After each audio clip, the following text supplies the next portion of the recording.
This is the Hidden Killers Podcast. The Hidden Killers Podcast with Tony Brueski. Joni Johnston is joining us right now. Clinical and forensic psychologist, licensed private investigator. Her website, workrelationships.com.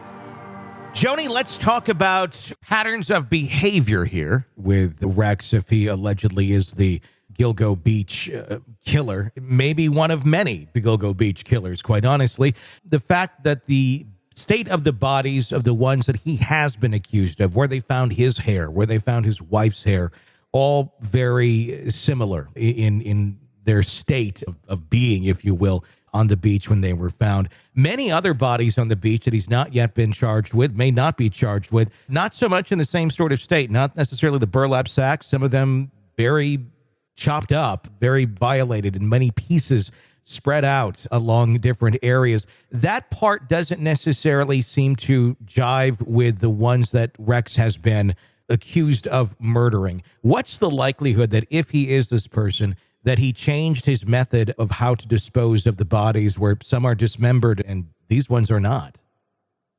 You know, I found myself at various points in time going back and forth on this, Tony, because you're absolutely right. On the surface, you look and you kind of go, there's no way this could be the same person, because look at these four young women who are somewhat neatly placed.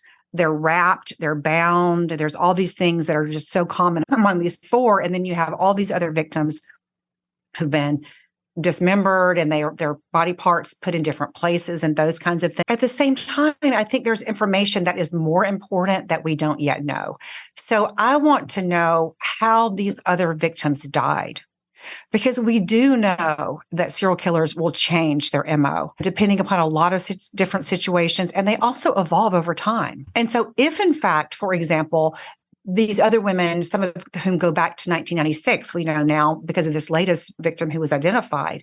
If these were earlier victims, is it possible that the same person starting out in their serial killing career was very concerned about being caught, and so thought, okay, I'm going to have to dismember people. I'm going to put them in different places. I'm going to do all these things to make sure that after I've done the psychological things that get me off, and that's the missing piece here. We don't know, or I don't know, maybe the detectives do or the investigators, how these other women died. If they died similarly, then that certainly makes me think, yeah, Rex Heuermann, if he's guilty of these other four, is likely guilty of the rest of them as well. But it's certainly possible that just the terms of how these people are placed or these victims are placed does not rule him out for me. Because again, you can see a situation where somebody's starting out, they're very concerned about getting caught.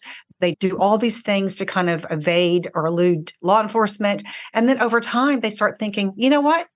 I'm not going to get caught. Nobody cares about these victims. I'm too smart for law enforcement. So now what I'm going to do is create my own private graveyard and do the things that I've wanted to do all along. Is I'm going to kind of keep them in a place, and I'm going to prepare them. I'm going to bury them in a way that suits me psychologically. I can come back and visit if I want. And so he may, if this is the same perpetrator, he may have killed all of these victims in a similar way.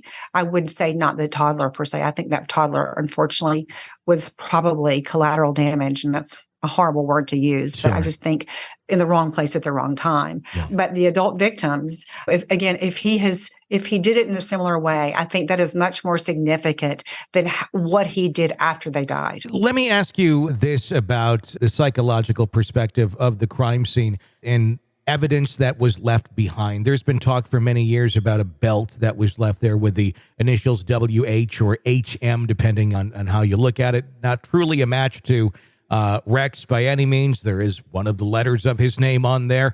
But more so than just the belt itself, how often is it that serial killers leave a signature behind or something that would be traceable back to them? Or does something like this seem more like an accident than it is a calling card?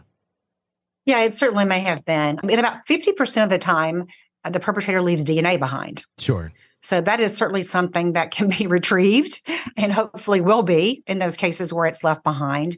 And then I think aside from that, it really does depend upon the offender and their circumstances. And you're absolutely right. There have been serial killers who did leave calling cards. I'm going to leave my victim with one red sock on, or I'm going to dress him in a certain way, or I'm going to leave certain things behind. Or a lot of times it involves propping and they leave DNA or something falls out. But it isn't very often that they leave a calling card.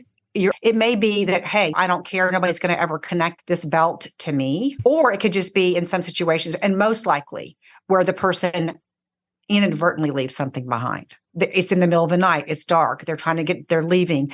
They lose their glasses. They can't find them. It starts to get to be light. They leave. Sure. Can you shed any light onto how someone like this, whether it's him, whoever it is, how does someone like this rationalize their actions internally and are able to switch back and forth from being businessman, family man, and then when wife's out of town, I'm going to go murder hookers? Well, boy, I think there's a bunch of different questions in there, Tony. One being, what is the story he tells himself? Yeah, let's start there. And that's often, it really is astonishing sometimes in not all, but some of the very violent inmates I've interviewed. Sometimes the rationalization is just astonishing. You kind of sit there kind of going, how do you believe this? It can be everything from, I'm doing society a favor because these women don't matter. These women are doing immoral work, whatever. I deserve this. I'm paying people back for bullying me when I was younger. I mean, it's endless almost. Okay. The way that I think some individuals can rationalize and justify what they do. But the common themes often are, it's not my fault. It's the victim's fault. That's the kind of the common denominator a lot of times. This person shouldn't have been doing this. They shouldn't have come with me. Why would they come with somebody they don't know?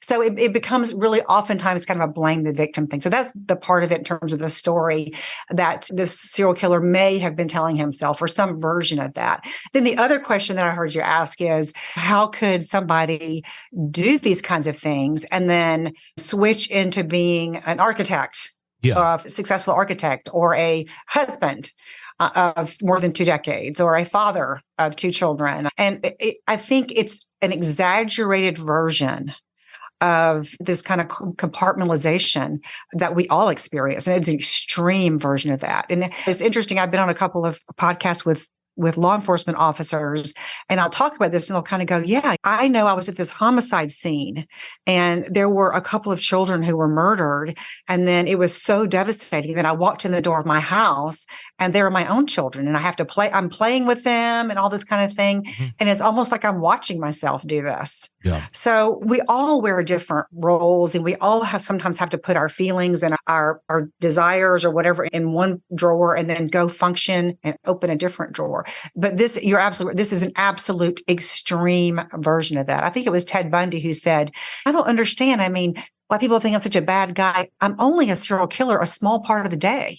This is an examination of the hidden human condition. This is the Hidden Killers Podcast with Tony Brueski.